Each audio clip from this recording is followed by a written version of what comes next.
السلام علیکم ورحمۃ اللہ وبرکاتہ۔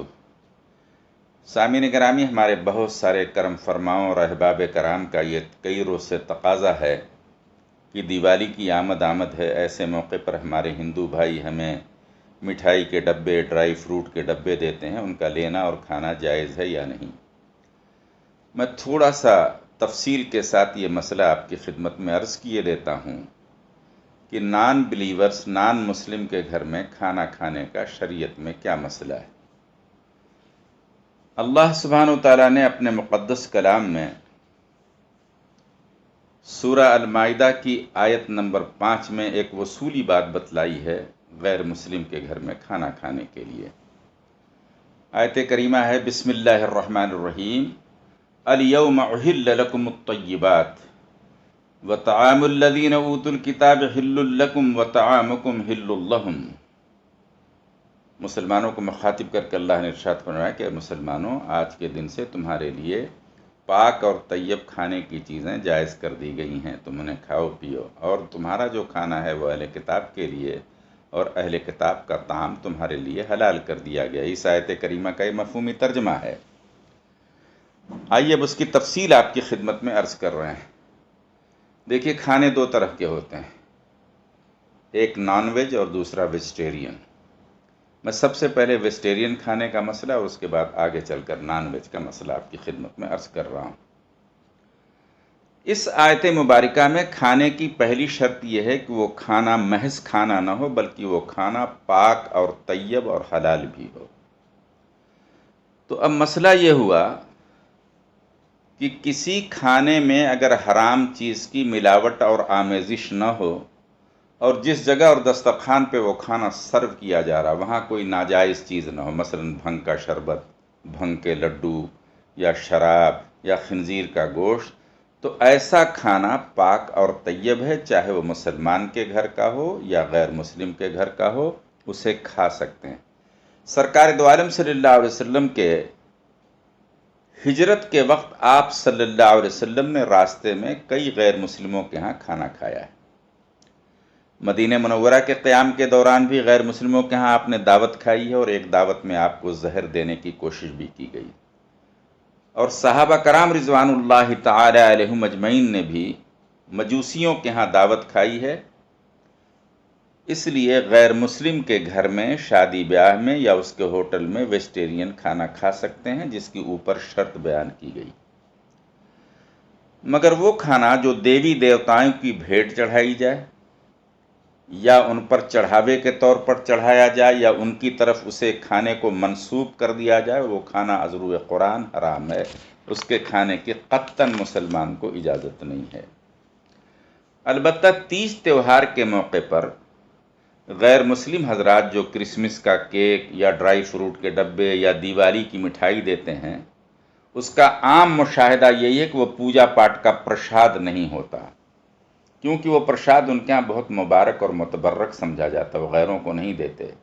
بلکہ وہ جو کچھ بھی مٹھائی دیتے ہیں، محبت، عقیدت، رواداری، میل جول، محلہ پڑوس، یا اپنے کاروبار کو فروغ دینے کے لیے دیتے اور لیتے ہیں۔ ایسی صورت میں اس مٹھائی وغیرہ کا لینا اور کھانا دونوں درست ہے۔ اگر کوئی احتیاط کرنا چاہتا ہے تو نہ کھائے، مگر لے لے کہ دیکھیے ہم ایک سیکولر کنٹری میں رہتے ہیں، اس لیے آپسی تعلقات، رواداری، میل جول کا تقاضا اور مصلحت بھی یہی ہے کہ ہم اسے قبول کر لیں اور اس پر رد و انکار نہ کریں۔ آئیے اب نان ویج کھانے کا مسئلہ سمجھیے۔ نان ویج کا مسئلہ یہ ہے کہ اس آیت کریمہ کی روح سے اہل کتاب کا نان ویج کھانا بھی جائز ہے، مگر اس جائز کی دو شرطیں ہیں۔ وہ جانور جس کا گوشت ہو، وہ جانور بذات خود حلال ہو اور اللہ نے اس کے کھانے کی اجازت دی، اور وہ جانور اللہ کے نام پر ذبح کیا گیا ہو۔ اگر کوئی اہل کتاب ان دو شرائط کی پابندی کرتے ہوئے جانور ذبح کرتا ہے تو اس کا گوشت کھانا جائز ہوگا۔ فی زمانہ اس حکم پر صرف یہودی کاری بند ہیں، اور ان کے اس طریقے کو کوشر کہتے ہیں۔ یہودی خنزیر نہیں کھاتے، یہودی اور کوئی جانور نہیں کھاتے جس کی اللہ نے کھانے کی اجازت نہ دی، بالکل مسلمانوں کی طرح سے وہی جانور کھاتے ہیں جس کی شریعت میں اجازت دی گئی اور وہ اللہ کے نام پر ذبح کرتے ہیں، تو اب مسئلہ یہ ہوا کہ یہودی کا ذبیحہ وہ اسلام میں جائز ہے، کیونکہ ہمارے ذبیحے میں اور ان کے ذبیحے میں کوئی فرق نہیں۔ اس کے برخلاف عیسائیوں کا مسئلہ یہ ہے کہ عیسائیوں نے بالکل اب جو ہے حرام و حلال کی تمیز ختم کر دی ہے، وہ خنزیر بھی کھاتے ہیں، نہ جانے کیا کیا کھاتے ہیں، اور اللہ کا نام لے کر ذبح بھی نہیں کرتے۔ اس لیے عیسائیوں کے گھر میں گوشت کھانا جائز نہیں ہوگا، ان کی دکان سے گوشت لینا جائز نہیں ہوگا، ان کے ہوٹل سے گوشت کھانا جائز نہیں ہوگا۔ البتہ ان کے ہوٹل میں اگر کوئی مسلمان باورچی یہ بات کہہ دے کہ یہاں جو گوشت استعمال کیا جاتا ہے وہ حلال ہے، ذبح کیا ہوا ہے، تو اس کا کھانا جائز اور درست ہوگا، ورنہ عیسائی کے یہاں کھانا جائز اور درست نہیں ہوگا، اور ان کے ہاتھ کا ذبیحہ بھی جائز نہیں ہوگا۔ اہل حنود کا مسئلہ یہ ہے کہ اگر اہل حنود اللہ کا نام لے کر کوئی حلال جانور ذبح بھی کر دے تو وہ جانور حلال نہیں ہوتا۔ حلال کی بہت ساری شرائط میں سے ایک چیز یہ بھی ہے کہ وہ اہل کتاب ہو یا مسلمان ہو، اور اہل حنود کا جو گوشت کا مزاج ہے، شمالی ہند کی اکثریت جو ہے وہ ذبح کر کے نہیں کھاتی بلکہ جھٹکے کا گوشت کھاتی، اس لیے ان کا گوشت مشتبہ ہے۔ اہل حنود کے ہوٹل میں، اہل حنود کی دعوتوں میں، اہل حنود کے گھروں میں گوشت نہیں کھانا چاہیے، کیونکہ وہاں بالکل حرام کا احتمال غالب ہے۔ ہاں البتہ کسی علاقے میں جہاں مسلمانوں کا غلبہ ہو اور اہل حنود مسلمانوں سے گوشت خریدتے ہوں، اور کوئی مسلمان اس کی تصدیق کر دے اور اس چیز کا اطمینان ہو جائے یہ جو گوشت پکا ہے وہ مسلمان کا ذبح کیا ہوا ہے، تو وہاں بہرحال کھانے کی گنجائش ہے،